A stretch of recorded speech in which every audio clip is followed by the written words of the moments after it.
Lindsey Dwyer, and my persuasive speech is going to be on world hunger.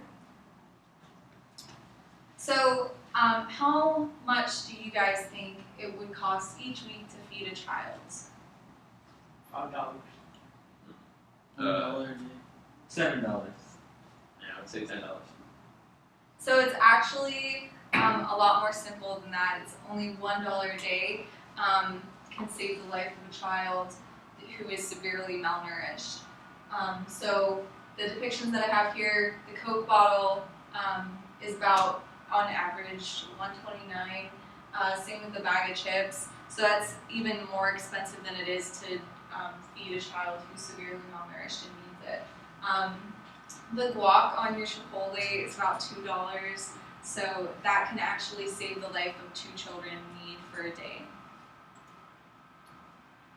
The solution that Actions Against Hunger have come up with is the ready-to-use therapeutic foods, and what's made up of these is proteins and supplements that doctors have come up with that really help children that are severely malnourished and aid them in becoming healthier again. The reason why it's such a realistic solution is because of the fact that you're not going to need a refrigerator or working water or any type of cooking materials, because of the fact that it's just ready to go. So it's a lot similar to MRIs that they use in the military today. The meals that are at MREs, the meals that are ready to eat. So it's a lot like that, except for the fact that the meals that are ready to eat don't specifically target the starvation that these children need targeted. The reason why this is so important is because of the fact that hospital bills are ridiculously expensive. Hospitals are spending thousands and thousands of dollars on making a child better when they do get to the hospital. 9 times out of 10, they won't even make it to the hospital, or the hospital will be overpopulated with children that need help, so they can't even take the children in. So it's a big deal, especially because of the fact that all this money is going into this, and where realistically anyone that can give $1 a day can save a child, and this not need to be a hospital visit.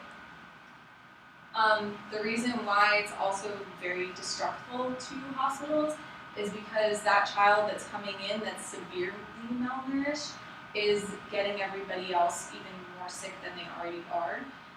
So they're lowering the risks of all those other children that might have a fighting chance.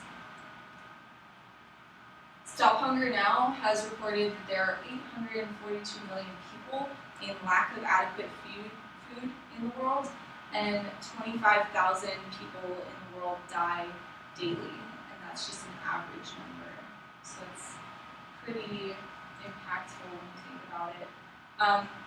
Today we'll be focusing on how to support this cause and how you individually can help the needs of these children and adults that are even being severely malnourished. We figured a solution. The ready-to-use therapeutic foods are very beneficial and have proved to be the best solution out there.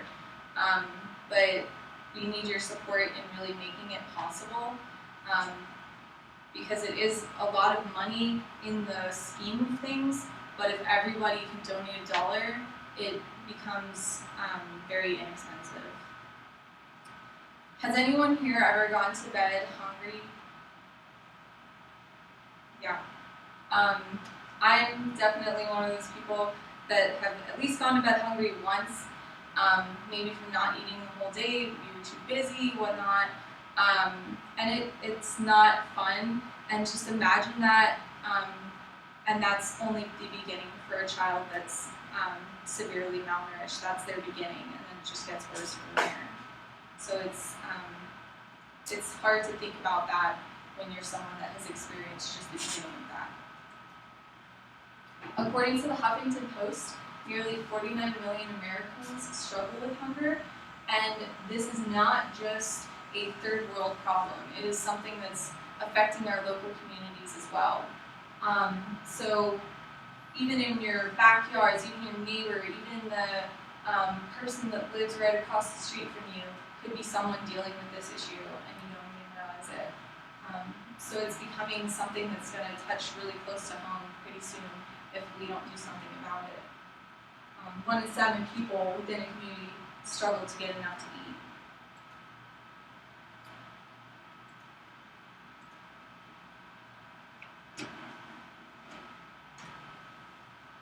So a few solutions that they've come up with are through worldhunger.org. They've come up with a large-scale solution through government action, and this is something where local agricultures have really diminished in the couple of years that they've been around, and industrial agriculture is becoming a lot more popular, which is good in a lot of ways, but it also affects local communities in a very negative way.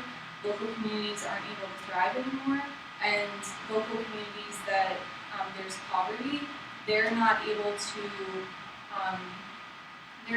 get food anymore because it's becoming too expensive to go out and get food.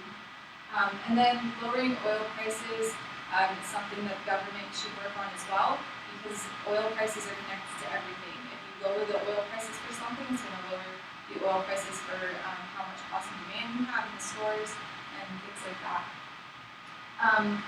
Through actions against hunger, donating $1 is something that you can do, but if you don't have that money and you have the time and you have the will to do so, to join this cause, then you can even start a fundraiser, or simply spreading the word is going to help a lot with this.